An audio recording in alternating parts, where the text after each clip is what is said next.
All right, Darren, what is the crack? Thanks How's for things, man? joining.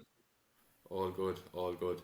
So, to anybody watching or listening, just a bit of context on myself and Darren and basically how we got to know each other. So, I came to Darren before the Warriors run last year. I had just got into the running and was struggling a bit with it. I think I was only able to run about 3K before I came to you, Darren, and the progress I made in the couple of weeks during that Warriors run block was absolutely insane, and I've stayed on in that running group ever since. So you've been a great help to me in terms of the running and the progress I've made. I feel like if I didn't join that initial Warriors run block, I probably wouldn't be where I am now or hitting the times that I'm hitting. And I'd say most of it, if not all of it, is down to the sessions we're doing on a Wednesday. So, for yourself, would you like to give an introduction of yourself just for anyone listening Yeah. or watching? Well, I caught the end of what you said there. There must have been one of us got disconnected or whatever. So all I heard was good things. So I'll agree with you on whatever you said anyway, because I didn't hear anything bad. But what I do here is mainly it's sports performance and testing. That's kind of the area which I cater for mostly. A lot of the times people think it's athletes that I deal with, but it's really more the recreational, or I suppose the average everyday person. I think the name might be a bit misleading when they look at the signs or sport specific and performance. It kind of be misleading, but what I mainly do with is performance and testing and biomechanics. The running group then is obviously, as you mentioned, something that we work with as well. And we have a couple of small group classes on PT, but ideally it's more based around the physiology of people and sports science, and it's applied then to the exercise. So that's kind of what we do in a nutshell here. Yeah, absolutely. And then even for myself, having tried out the VO2 max testing with you, like that was serious. The amount of information that you get from it, and then even chatting to you Yeah. after, and like it's really cool seeing that level of detail and then just coming away with like a couple of actions, knowing like what type of training you need to do to improve and get yourself to the next level. So that was really beneficial.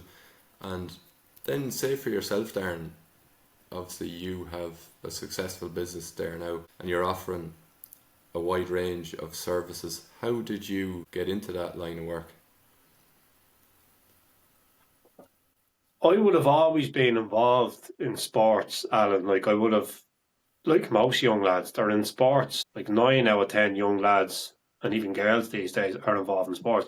But I've always been involved and I've always enjoyed exercise of some sort. But like football or soccer, if you want to call it, would be my main sport. That's what I would have played growing up mainly. And it was when I got a little bit older and I went to the States on a scholarship. That's where I kind of studied and learned a lot of the stuff that I do now. So I would have studied exercise and physiology, a lot of sports science, and then a million and one other different certifications and qualifications added on top of that. But that's kind of where I would have started all of this. I not only with the sports, I would have always had a huge interest in performance, how people perform, why they perform the way they do, how they can get better. So that kind of area, what I ended up doing was I was studying sports psychology. And I thought to myself, like, this is merging the two of these together is something that I'm not going to say no one's done before, but like to me, it was like it was like bells going off. It's like, right, okay, because sports psychology is a huge thing now, and you see a lot of athletes, players, stuff like that. They actually have sports psychologists working with them in the clubs or their teams, or they go to them themselves. I think maybe back when I went, like it was about 18 years ago when I was going, so it may not have been such a thing back then to have gone and looked at the mental side of the game. But when I start applying data driven results of technology and science and you base them around people's own physiological breakdown or profile, whatever way you want to label it, and you apply the mental side to what I thought. this is something here like that, you know, I found anyway that could be hugely beneficial to people. Um, Yeah, so yeah, that's kind of where I got involved. And I would have been studying a lot in college and then doing things outside of college when I finished. Now, I had to kind of take the long road to get them qualifications. I ended up not being able to finish the scholarship for one reason or another. My father got sick and had to come home. hmm. Um, so I kind of had to go the long roundabout way to get back doing what I was doing. But I kind of always knew I was going to end up back doing what I loved, you Yeah. know. But that's where I would have started about 18 years ago now, over in America. Nice, nice. Some journey, and like as you're saying there, the performance and the psychology side of it, like I'm always fascinated by that as well.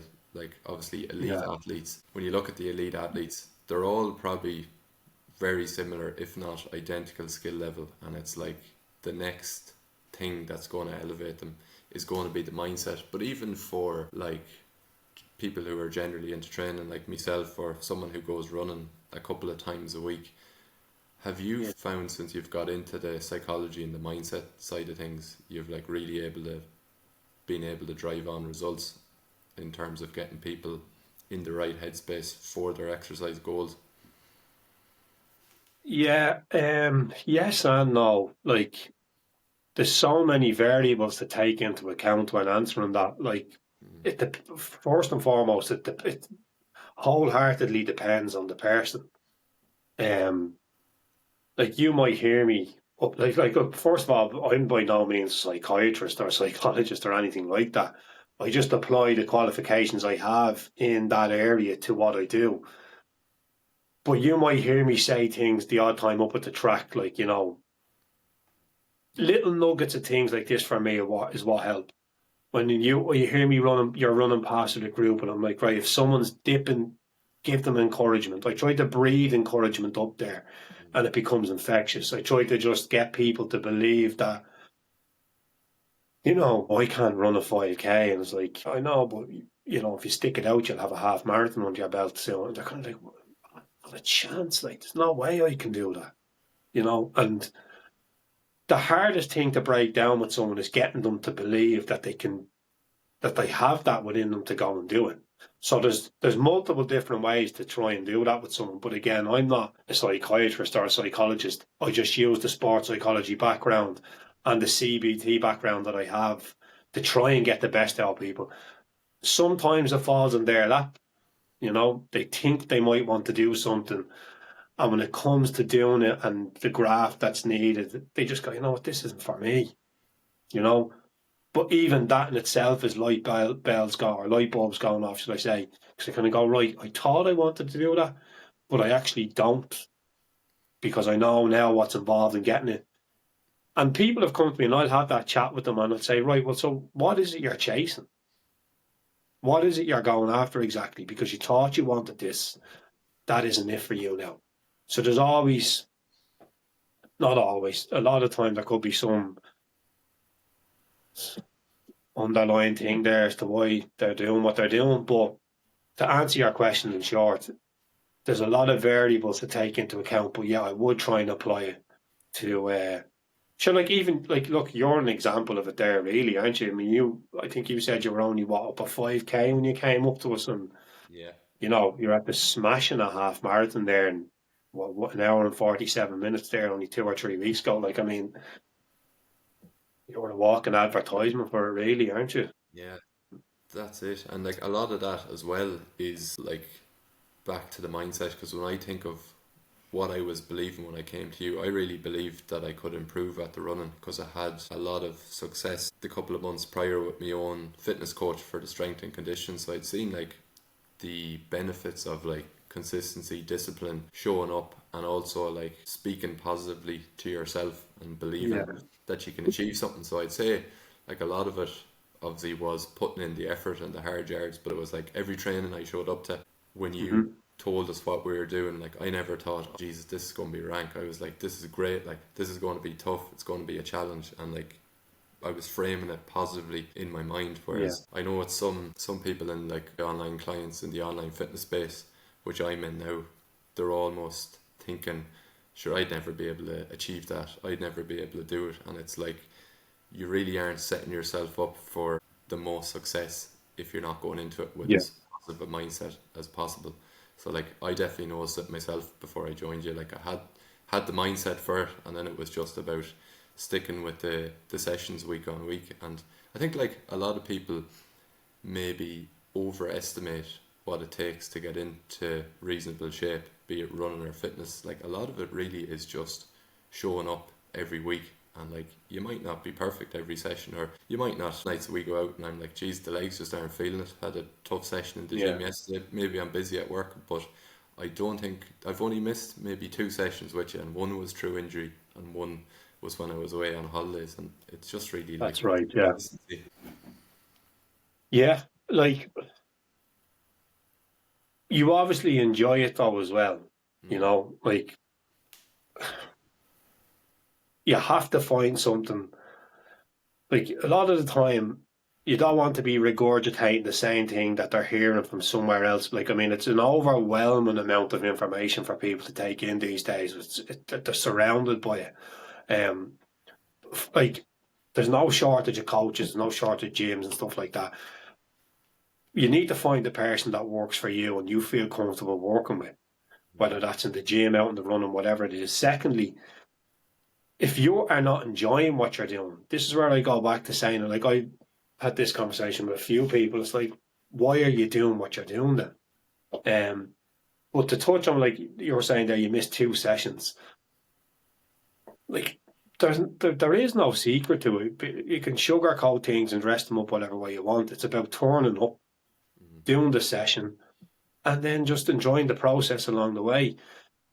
It's already a rush to the grave as it is. Too many people want to get there now and don't enjoy the road in between that, when they started and where they think they're going. And another thing I find I notice with people is they're awfully critical, very hard on themselves, extreme, particularly with the running. I'm only going to use this as an example and stick with the running, but you've got Strava, Instagram, all your social media posts, everything like that.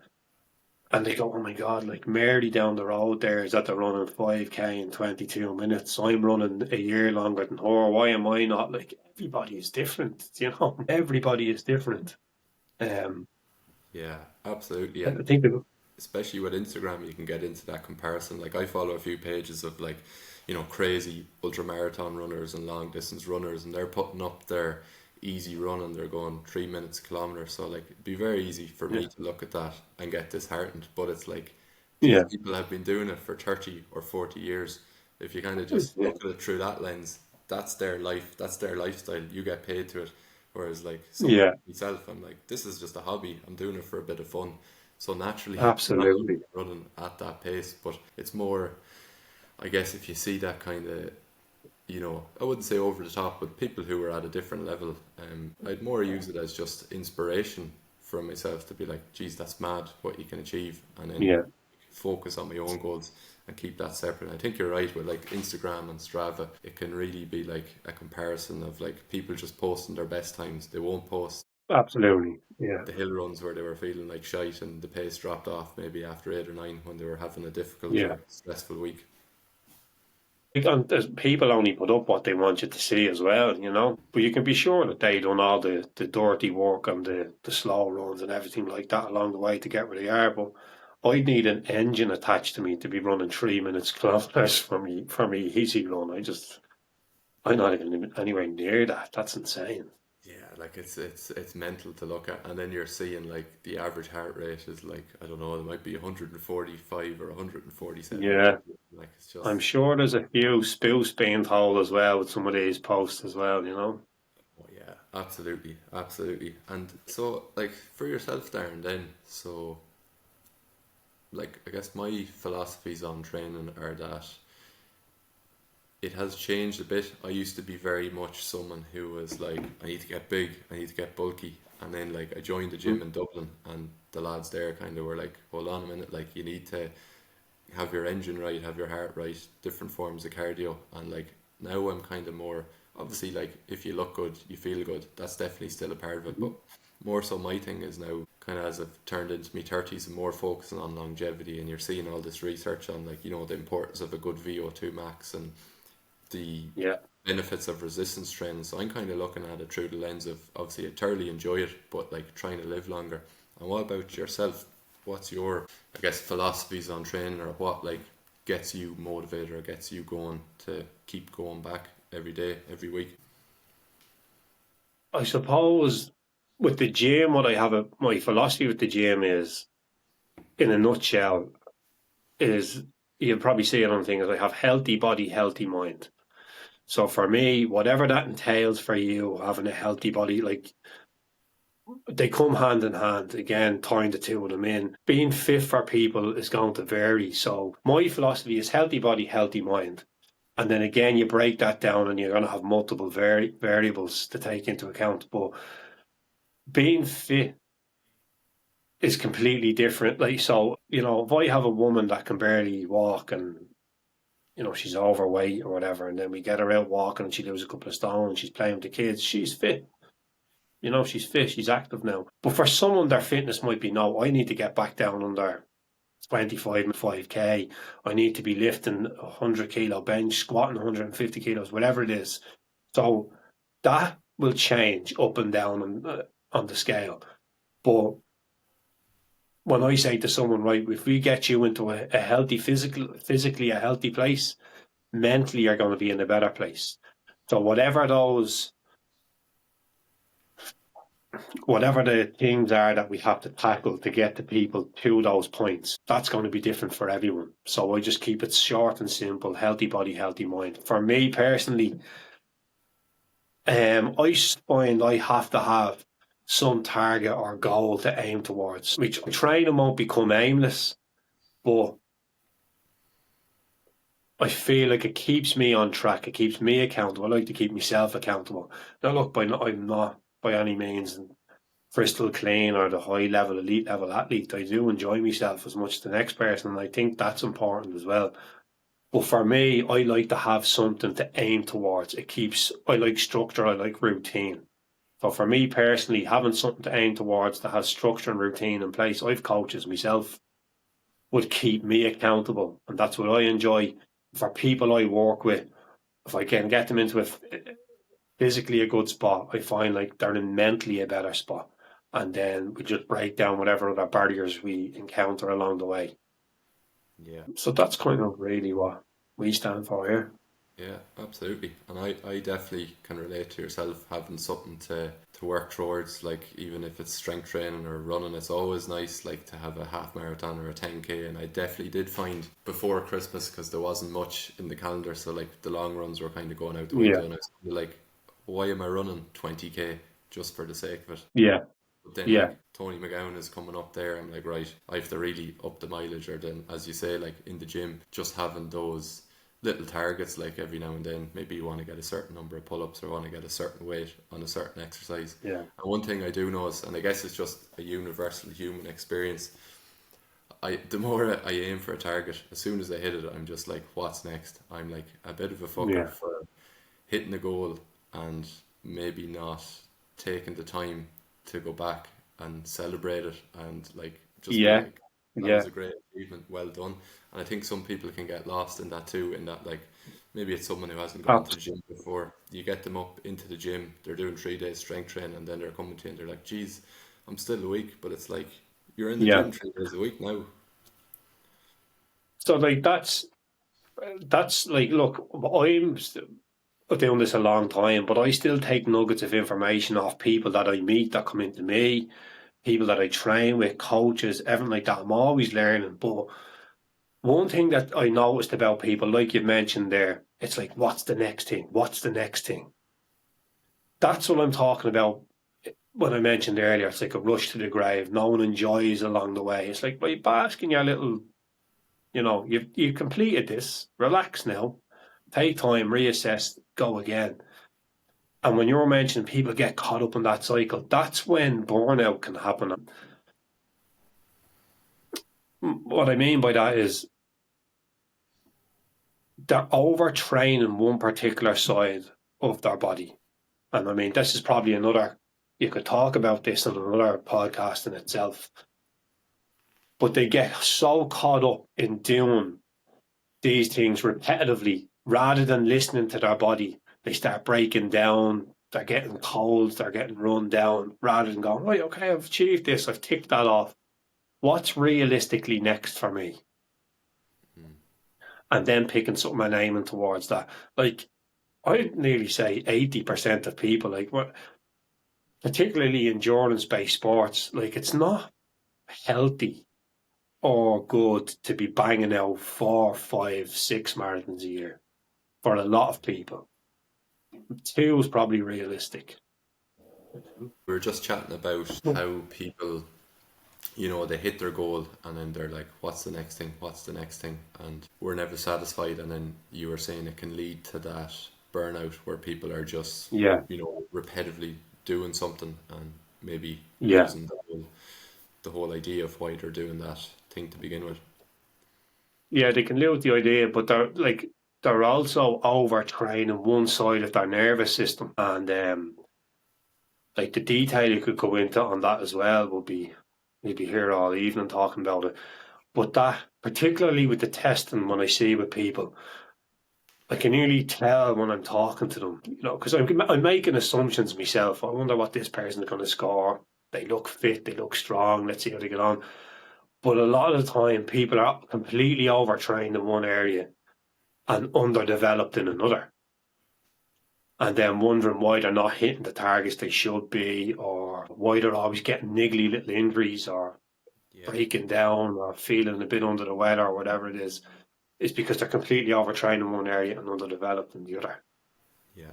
And what would you say then, Darren? So, like, say if anyone was watching this, obviously striking that balance is quite hard because, like, I'm sure both of us are quite similar in that we enjoy training, and I'm kind of learning as well about the balance. Like, Mm-hmm. I was quite heavy there for a couple of months when I was in your group. I was kickboxing, I was running, and then I was strength training, Yeah, and there was points where I was kind of thinking, is this a little bit too much? But what would you say, yeah. like, are signs that someone can look to recognize if they're overtraining or overdoing it? Of train. First of all, I'm not going to say you'll be a different type of tired. It'll be that run down tired rather than that after a good hard training session, you go, God, I'm going to sleep tonight. I'm going to get a good night's sleep. And more importantly, you're going to start, you just simply are going to stop enjoying it. You're going to not look forward to going training. I mean, they're really basic standout telltale signs. There's no real hidden ones. But for me, the biggest one would be you're just not going to see. It happened to me about a year ago or so. I just 4, 5, 6 years of doing multiple events throughout the year, year after year after year, while setting the business up and running it, and then juggling all the other balls that come with life. And I just thought I'm not enjoying doing this anymore. I was getting injuries, was run down, so I just stepped aside, just stopped. Just stopped for a couple of weeks, reassessed things, had a look at the drawing board. What do I want to do this year? And aim towards those. So yeah, I suppose you're going to know that you're not going. You know you're not enjoying it anymore. Don't be afraid to take the foot off the gas. Take a seat. Have a reassess what you're doing, and go right. Realistically, what do I like to do, and what am I looking to achieve this year? And just simplify things for yourself. And we're probably all guilty of it, but getting caught in that rat race of keeping up with everybody. You know, like I said at the start, such and such is doing whatever. I might try and go and do this. Or so it's about finding out what you enjoy, having some clarity on it, and that's really all there is to it. Yeah, absolutely. And I think another one is just like listening to your body. Like for me, I'd be awful hard on myself if maybe I have to miss 2, 3, 4 days of training. If I picked up a little injury or a little niggle, and I'd always be rushing to go back and I'd be trying to like hit the ground running. So like if I took a week or two off, maybe I had an ache or a pain or an injury that kept me out of the gym, I'd be trying to go back and lift the same weight as before because I was in this Yeah, mindset that I've lost a week, so I almost need to make up for it. But now what I'm learning as I've like trained a bit more and got older, sometimes like those little aches and pains are just your body's subtle way of telling you you need to ease off a little Mm-hmm. bit. And I've found before, and you've probably noticed this yourself, you know, you're training for a bit, you might get a little niggle, you might have to take a couple of days off, but when you come back, like you're flying it. Like if you've been Yeah, you're training much for six, fresher. 7 hard months without proper breaks, yeah, you have so much more Yeah. strength and you just feel unbelievable. It's about being, I suppose, it's about training smarter instead of harder all the time. Like this go hard or go home concept, I think people are come to terms with. It just isn't the approach for a lot of time. Like you can't continually train at 80% and above throughout the year and expect to always progress. And yeah, you're right. It is about listening to your body too, knowing when to take the foot off the gas. Like that, you take a couple of days off and you feel fresher when you come back. Like, I mean, I don't know if this happened to you, but I've often taken a week or two off. I might feel a little strain. I go, no, I've felt that before. I'm just not going to run the volume that I'm running at the moment. And then I go back and run, and my heart rate is on the floor for a pace that would be usually high. And that's because your nervous system has I'm going to use the word reset, but you're not overly stressed. You're not stressing the nervous system anymore with the volume and quantity that you've done. You've listened to your body and you've gave it the rest. So, like, your body doesn't know what pace you're running at or what weight you're lifting. It just knows the stresses that you're putting it under through exercise and how to respond to that. So if you're continually training in that high stress response state, that's what you're going to be living in. Now, that doesn't mean you're running around stressed out of your head, but that's how your nervous system is responding. So when you take that little rest and you come back and you feel fresher, it's because you've got that break that you've been looking for. Your body is telling you. And like that, you need to listen to it sometimes. Yeah, absolutely. And I think like obviously there's loads of messages there on Instagram, but I get a lot of content of like the David Goggins style stuff, and like obviously Yeah. that message, has a place for has had a place for me at certain points in my life, but definitely Hmm. realizing that whole approach of like just going 100% all the time isn't Yeah. sustainable for me. And even like maybe every couple of months if I'm feeling a bit run down or I go into the gym, I like give myself permission to just do maybe 1 or 2 sets in exercise and lower the weight, and like you can get a lot more benefits out of that than just being fucking flat out all the time. And one thing Yeah. I found as well, obviously with the running and the strength training, it's an interesting balance. How have you found people in your own experience coaching them over the years manage that? And is there anything you reckon like runners get wrong about strength training, or anything like they really should know in particular about it? Yeah. I think a lot, just from my own deal, and I don't think enough runners do strength training. And I think if you're going to be running, whether it's for the quick 5 and 10 Ks or you're doing it for long endurance, I think it comes hand in hand. And I would be implementing strength training into a running program for one simple reason, and that's injury prevention. That would be my first and foremost reason that I would recommend anyone that's doing recreational running of, we'll say, anywhere from that 30 to 40K mark, even a little bit below that if you're starting off. But I mean, 30 to 40K would say, like, you should be doing it. Not only is it going to make you a better runner, like, it's the likelihood of getting injured is diminished. That's my biggest thing that I come across with people is the niggly little injuries, especially when the load starts to go up. Now, that's not to say if you do strength training, you're not going to pick up injuries. They come hand in hand, I think, with runners. Always get niggly little injuries here and there. But first and foremost, it would be for injury prevention. It definitely improves your running form, your technique, and improves your muscular endurance. So if you're going to be doing those high volume weeks, I think you're selling yourself short if you're not putting in some form of strength training throughout the week. It doesn't have to be an hour and a half in the gym. If you have 30 minutes, you do 30 minutes. But it's about being specific with your training and have an objective for every session so that you're maximizing the time that you have. And particularly when you're getting older, like I have 2 kids. I'm sure most people my age do as well, so you don't have a lot of time spare during the day. I mean, you don't want to be in work and just running around and doing in the gym. You need time for them too. So it's about being specific and having an objective for every session so you know what you're doing and why you're doing it. Yeah, absolutely. And I think for myself, I've definitely noticed the positive benefits of them. Like I remember back in the day when I was just doing strength training and you do a set of heavy squats, your heart rate would be through the roof, and it took me quite a while to recover. Like as I progressed through the workout, I was breathing really heavily, and I noticed like the last couple of months when I joined your group and I started getting fitter, like I'm doing a set of hack squats, and obviously they're incredibly tough, but like me breathing is returning to normal a lot quicker, getting through the session quicker. And I've trained with people since who aren't as cardio focused, and you can really notice it. Like in a strength training session, they're out of breath and they're panting. But then I guess the other side of it is the strength training is more improved because your cardio has improved, and then when your cardio improves, your strength goes up. Like, so it's kind of like a good little circle. Yeah, absolutely, 100%, Alan. What's happening is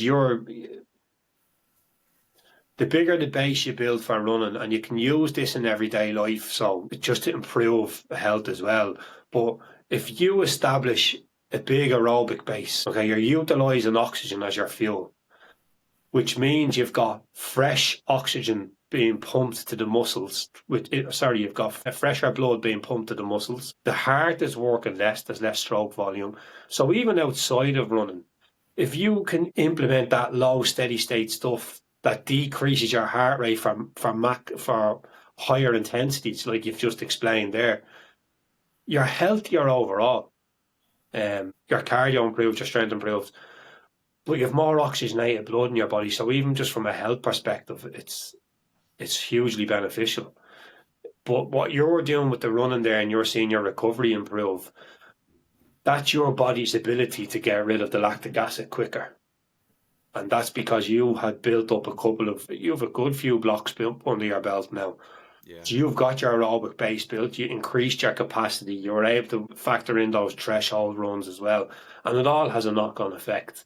But it is kind of a circle thing, It is kind of comes back in roundabouts. One complements the other. And do you know where I definitely noticed it? And like the first couple of sessions in the Warriors block, well, all of them were tough, but I noticed when we were doing the hill runs, I was like flying it up the hill. And that was just because I'd done a lot of strength training on the legs, a lot of power in it, and it's pretty cool. Like when you do the cardio, and it doesn't have to be running, you do the cardio and the strength training and you see the crossover. Yeah. It's a nice little bit of motivation. And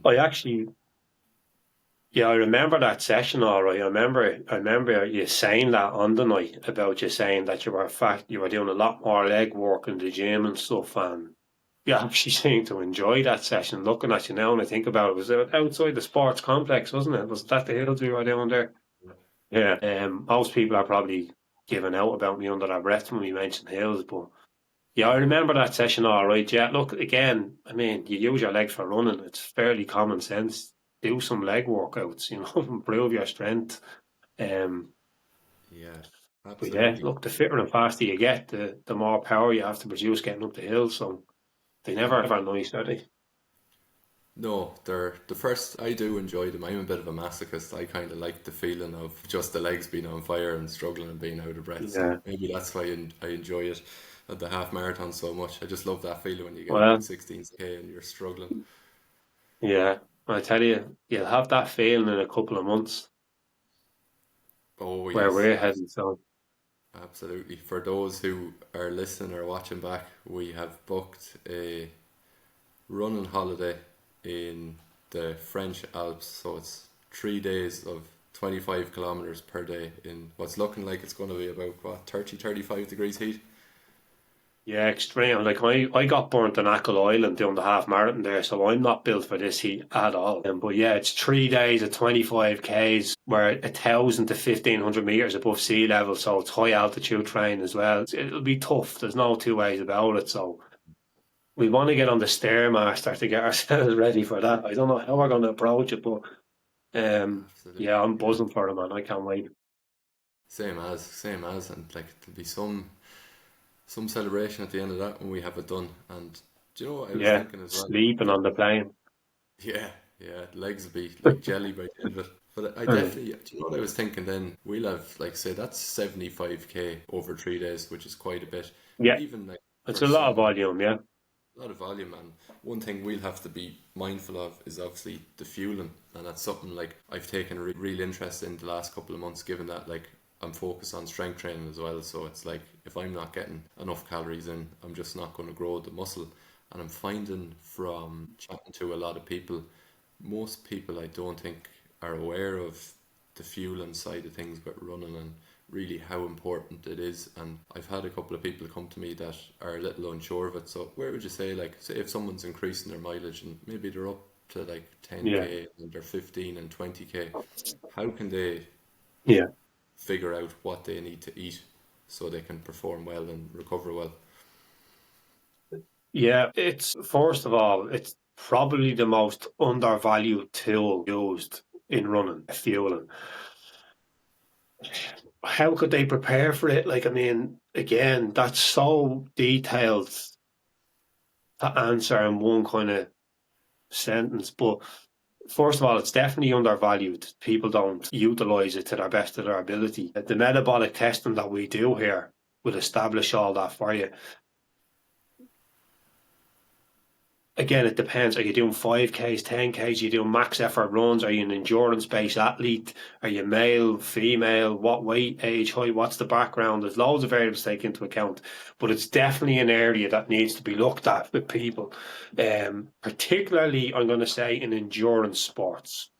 Yeah, sports in general, but endurance sports, anything over an hour, you're kind of going to have to start fueling for. That's kind of my lay of the land. You've got about an hour's tank to train anaerobically. That's kind of, you're pushing hard. You're at 80% or above thereabouts. Anything after that now, the hour, and you're not topping it up, you're going to crash and burn. That's where you start getting the lactic acid build up, cramps, injuries, dehydration, stuff like that. But to answer it in a couple of sentences, how would they approach it? I suppose get metabolic testing done would help, first of all. Uh, there's too many variables to take into account to answer that, but it's definitely not something that is utilised enough in sports. Yeah, absolutely. As you say, it's such a complex thing. I found what's helped for me is that I track my body weight quite regularly, and then what I do is I have the Garmin watch, and obviously it'll give you Yeah, a rough estimate of how many calories you burned, which we know these trackers are fairly inaccurate, like you wouldn't take them as gospel. But I found as yeah, worked for me is like, say I do a long run, that's telling me I've burned maybe 1200 calories. I generally eat back about 1,000 or 1,100 of that. yeah, And then I just like track my body weight over time. And then I have like the strength training metrics too. So I'm like, is my body weight going in the direction I wanted to go because I'm trying to gain weight? And if it's going down and I'm doing my long runs, I'm kind of thinking, right, I'm probably not fueling enough. And it's like a real yeah, general rule of thumb, but I found that that has worked yeah, really good for me without detailed testing. yeah. That can work. You don't need detailed testing. There is rule of thumbs ways to approach it. Like, you can get a baseline for your resting metabolic rate and use that 80-20 rule, as you said. But what I'd say on that is, if I have two people come in, let's just say two males, they're 30, they're both 6 foot, they're 14 stone, they've got similar backgrounds, they've similar fitness levels, and I apply the same principles of the 80-20 rule to them, or that rule of thumb, they're not the same person and they don't have the same physiological profile. So one could have a metabolism that's through the roof and one could have it that's really slow. So then we're going, well, Paul, I'm eating the same as Paul there. So why is my weight not coming down? We're both the exact kind of same. So yeah, look, that does work for a lot of the population. It's a little more detailed than that as well. But yeah, look, for a lot of people, it can work. If you're not going to be that dialed in on it, you'll get away with it. Yeah, absolutely. Well, that's we've covered a good bit there now. Obviously, with the nutrition and the strength training and everything, as you said, you could do 10, 20 podcasts on that, and you still Yeah, wouldn't have scratched the surface. But it's nice. It's a good like little overview. It's a good yeah. starting point. So the information there you've given, Darren, is unbelievable. So I'd say for people watching, where can they find you if they're interested in signing up to your running groups, which I'd highly recommend, or interested in getting any of your tests done? I've done the VO2 max testing myself, Yeah. found it unreal. So what's the best spots for them to reach at? You can get us on Instagram, Facebook, or you can pop into our unit. We're based in Unit 3, Custom House Key here, just down along by Finisklin and up from the Glass House here in Sligo town. So on Instagram, it's just Sport Specific Performance, the same on Facebook. Um, yeah, and that's where we are. We're based in town. No, thanks a million, Darren. And for anyone watching, they can get me at Alan Quigley Coaching. That is the best spot. Darren, appreciate you taking the time for the chat. Thanks a million.